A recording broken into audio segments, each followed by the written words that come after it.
أعوذ بالله من الشيطان الرجيم بسم الله الرحمن الرحيم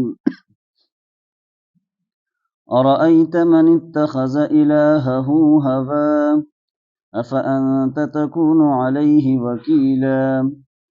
أم تحسب أن أكثرهم يسمعون أو يعقلون إن هم إلا كالأنعام بل هم أضل سبيلا ألم تر إلى ربك كيف مد الظل ولو شاء لجعله ساكنا ثم جعلنا الشمس عليه دليلا ثم قبضناه إلينا قبضا يسيرا وهو الذي جعل لكم الليل لباسا والنوم سباتا وجعل النهار نشورا.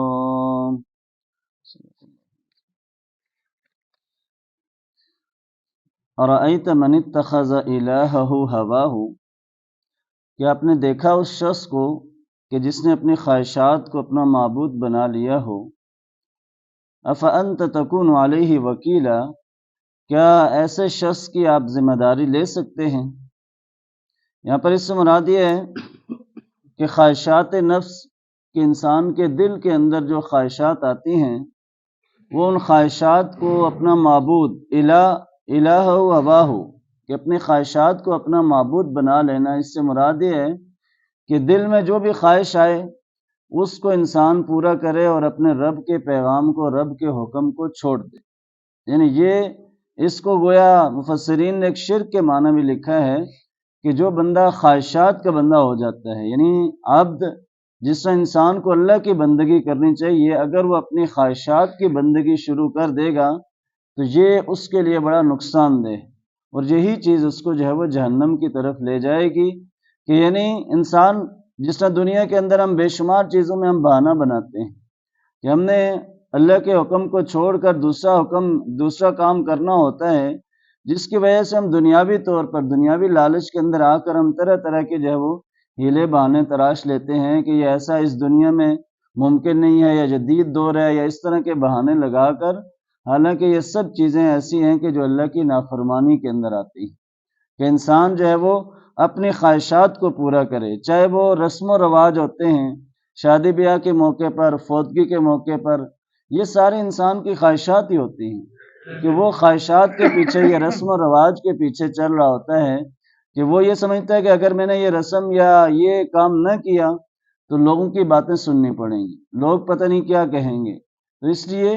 ایسے شخص کو یعنی سوچنا تو اصل میں یہ چاہیے کہ اللہ کا حکم کیا ہے، ہمارے نبی کا حکم کیا ہے، اس کے حکم کے مطابق ہمیں چلنا چاہیے. تو اس لیے اللہ تعالیٰ نے کہا کہ افانت تکون علیہ وکیلا، تو ایسے شخص کی کون ذمہ داری لے سکتا ہے؟ تو ایسے شخص کی تو کوئی ذمہ داری نہیں لے سکتا کہ جو اپنی خواہشات کو ماننے والا ہو، جس کو نہ دنیا کے کسی انسان کی فکر ہو، نہ اپنے خاندان کی، نہ والدین کی، صرف اپنی لالچ ہو، خود غرضی ہو، تو اس شخص کی ذمہ داری تو کوئی بھی نہیں لے سکتا. ام تحسب ان اکثرهم يسمعون او يعقلون، کیا آپ سمجھتے ہیں کہ جو اکثر لوگ آپ کے پاس آتے ہیں یہ سنتے ہیں اور سمجھتے ہیں. انہم الا کالانعام، نہیں ہے یہ مگر چوپایوں کی طرح، جانوروں کی طرح. بل ہم اضل سبیلا، بلکہ ان سے بھی زیادہ بھٹکے ہوئے ہیں راستے سے. یعنی نبی صلی اللہ علیہ وسلم کے پاس لوگ آتے تھے جو کفار ہوتے تھے یا منافقین ہوتے تھے، وہ محفل میں تو آ جاتے، لیکن آنے کے بعد میں جا کر اپنے لوگوں کے سامنے یہ بات کرتے کہ ہم نے تو وہاں پر ہم نے بڑی کوشش کی کہ کوئی بات ہمیں سمجھ آ جائے، لیکن ہمیں تو کوئی بات جو ہے وہ سمجھ نہیں آئی. حالانکہ وہ سب سمجھتے تھے، ان کو سب کچھ پتہ تھا، لیکن بس صرف اپنی سرداری کا وہ تھا کہ اگر ہم نے اس کلمے کو قبول کر لیا، اس کو مان لیا، تو ہماری سرداری جو ہے وہ ختم ہو جائے گی. اس سے نبی صلی اللہ علیہ وسلم سے اللہ تعالیٰ جو ہے وہ فرما رہے ہیں کہ آپ یہ مت سمجھیں کہ یہ جو لوگ سارے آ رہے ہیں یہ آپ کی بات کو سنتے ہیں یا سمجھتے ہیں. یعنی کان ہونے کے باوجود یہ سنتے نہیں، عقل ہونے کے باوجود یہ سمجھنے کی کوشش نہیں کرتے ہیں. یعنی اللہ نے ان کو سب کچھ دیا ہے، لیکن اس کے باوجود جو ہے وہ آنکھوں کے باوجود یہ اندھے ہیں کہ حقیقت کو نہیں دیکھ سکتے، جو حق بات ہے اس کو جو ہے وہ قبول نہیں کرتے. تو ان لوگوں کی جو مثال اللہ نے بیان کی ہے کہ انہم الا کالانعام، کہ یہ چوپایوں کی طرح ہیں. جانوروں کی طرح ہیں، بلکہ ان سے بھی بٹکے ہوئے ہیں راہ راست سے۔ یعنی جانور تو ظاہر اللہ تعالیٰ نے اس کے اندر جو صلاحیت رکھی ہے، جو اس کو جتنی صلاحیت دی ہے وہ اتنا ہی کرے، وہ ظاہر ہے اس کی زبان نہیں ہے تو انسان جیسے بھی اس کو چلائے گا وہ چلے گا، لیکن انسان کو تو اللہ نے سب کچھ اختیار دیا ہے، نیکی کا راستہ بھی بتا دیا ہے، برائی کا راستہ بھی بتا دیا ہے، اور ان کا انجام اور بدلہ بھی جو ہے وہ بتا دیا ہے، لیکن اس کے باوجود بھی اگر وہ اللہ کے احکامات پر نہیں چلے گا تو گویا اس کا جو حال ہے وہ جانوروں سے بھی بدتر ہے۔ یعنی اس کے اور جانور میں، بلکہ جب وہ کہا کہ بل ہم ازل، بلکہ وہ زیادہ بٹکا ہوا ہے کہ جانور پھر بھی جو ہے وہ اللہ کے حکم کے مطابق چل سکتے ہیں، لیکن ایسا انسان کہ جو اللہ کی نافرمانی کر رہا ہے ہر موقع پر، گویا وہ اس سے جو ہے وہ یعنی ایک برے بٹکے ہوئے راستے کے اوپر جو ہے وہ چل رہا ہے۔ الم تر الی ربک کیف مد الظل، کیا آپ نے دیکھا نہیں کہ آپ کا رب کیسے جو ہے وہ سائے کو پھیلا دیتا ہے، ولو شاء لجعلہ ساکنا، اور اگر وہ چاہتا تو وہ اس کو اسی طرح ٹھہرائے رکھتا، ثم جعلنا الشمس علیہ دلیلا، پھر ہم نے سورج کو اس کے اوپر دلیل اور رہنما کے طور پر بنا دیا۔ یہاں سے اللہ تعالیٰ جو ہے وہ اپنی توحید کو بیان کر رہا ہے دوبارہ کہ کیا آپ نے یہ دیکھا نہیں ہے، سوالیہ انداز ہے تاکہ انسان متوجہ اور غور کرے کہ کیا آپ نے یہ دیکھا نہیں ہے کہ انسان اللہ تعالیٰ یعنی سائے کو کیسے پھیلا دیتا ہے، یہ جو رات کا سایہ ہے یہ کیسے چھا جاتا ہے، کہ رات دن کے بعد جو ہے وہ رات کیسے آ جاتی ہے، اور اگر اللہ چاہتا ولو شاء لجعلہ ساکنا، اگر اللہ چاہتا تو یہ کیا ہے، یہ رات کا سایہ ہمیشہ رہتا، اگر اللہ کی مرضی ہوتی تو کوئی بھی ظاہر ہے، جس طرح قرآن مجید کے اندر اللہ تعالیٰ نے ایک جگہ ذکر یہ بھی کیا ہے کہ اگر اللہ چاہتا تو اس رات کو قیامت تک کے لیے پھیلا دیتا، تو کسی انسان کے بس کی بات نہیں تھی کہ وہ رات کو ختم کر سکے، اور یعنی یہ اللہ کی قدرت ہے، یہ دن اور رات کا بدلنا آنا جانا، اس سب میں کیا ہے، عقل مند لوگوں کے لیے جو ہے وہ اللہ نے نشانیاں رکھی ہیں۔ پھر اللہ نے کہا کہ ہم نے یہ جو سورج کو بنایا ہے یہ اس کی رہنمائی کے لیے بنایا ہے، کیونکہ جو چیزیں ہیں وہ اپنی ضد سے پہچانی جاتی ہیں، کہ جس طرح دن ہے اور رات ہے، سورج ہے، چاند ہے، یہ ساری چیزیں کیا ہیں، ان کے ایک الگ الگ اللہ نے ڈائریکشن بنائی ہے، کہ دن کے بعد جب رات آتی ہے تو اس وقت انسان کو پتہ چلتا ہے کہ دن کی کیا اہمیت ہے، یہ سارے جو دنیا روشن ہے، جو سب کو سورج جو ہے وہ دن کو روشنی پہنچاتا ہے،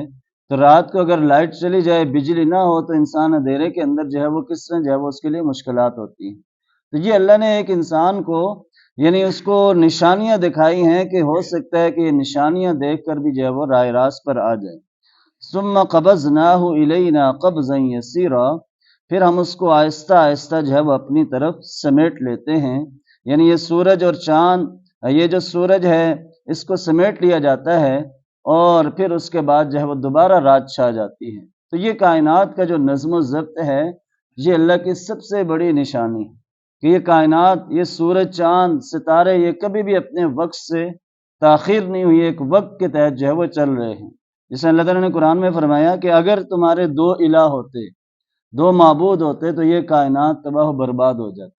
اس کائنات کے اندر ایک رب ہے، لہٰذا یہ تب ہی کائنات ایک نظم و ضبط سے جو ہے وہ چل رہی ہے۔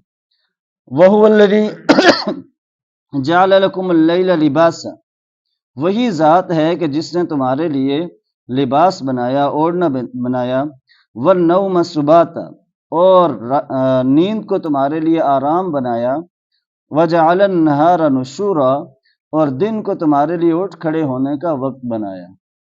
کہ یہ بھی اللہ کی نشانیاں ہیں کہ انسان کو جو اللہ نے جو لباس دیا ہے، لباس ایک اللہ کی طرف سے ایک بڑی نعمت ہے کہ جس کی وجہ سے انسان کا جسم جو ہے وہ چھپ جاتا ہے، انسان اپنا جسم ڈھانک لیتا ہے، اور یہ اللہ کی طرف سے اس کے لیے جو ہے وہ ایک بڑی نعمت ہے، ورنہ اگر بغیر لباس کے انسان جو ہے وہ سوچے تو وہ اس کے رونگٹے کھڑے ہو جاتے ہیں۔ اس لیے اللہ نے کہا کہ جو تمہیں لباس دیا گیا ہے یہ اللہ کی طرف سے ایک بڑی نعمت ہے، لہٰذا جو اس طرح جو ہے وہ بے حیائی کی طرف جائے گا، لباس اتارے گا، تو اس کے اوپر بھی اللہ کا عذاب جو ہے وہ آئے گا۔ اسی طرح رات جو ہے یا نیند جو ہے یہ انسان کے لیے آرام دہ بنائی ہے، کہ انسان دیکھیں یہ نیند بھی اللہ کی بہت بڑی نعمت، کہ انسان اگر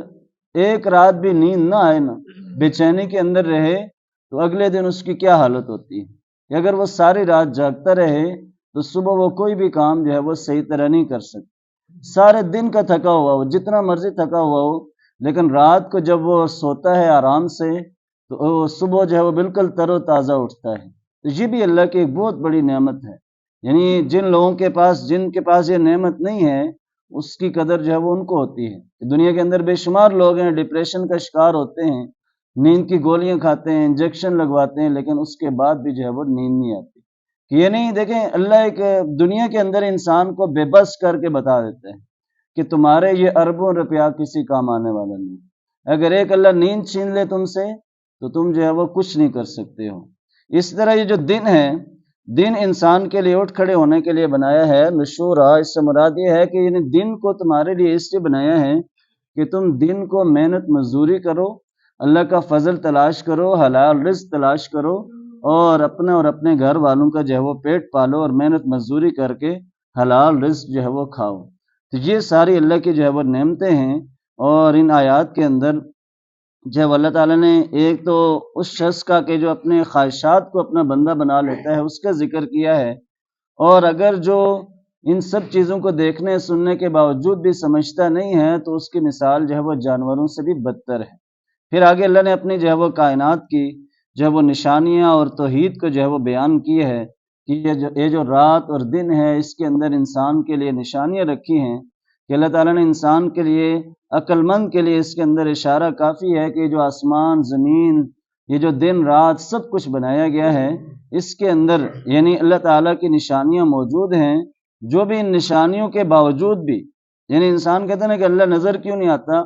تو یہ اگر ان سب نشانیوں کے باوجود بھی وہ عمل نہیں کرتا ہے تو کل حشر کے میدان میں اس کو جو ہے وہ جواب دہ ہونا پڑے گا۔ اس لیے انسان کو اس لیے کہا نا کائنات کے اندر غور و فکر کرنا چاہیے۔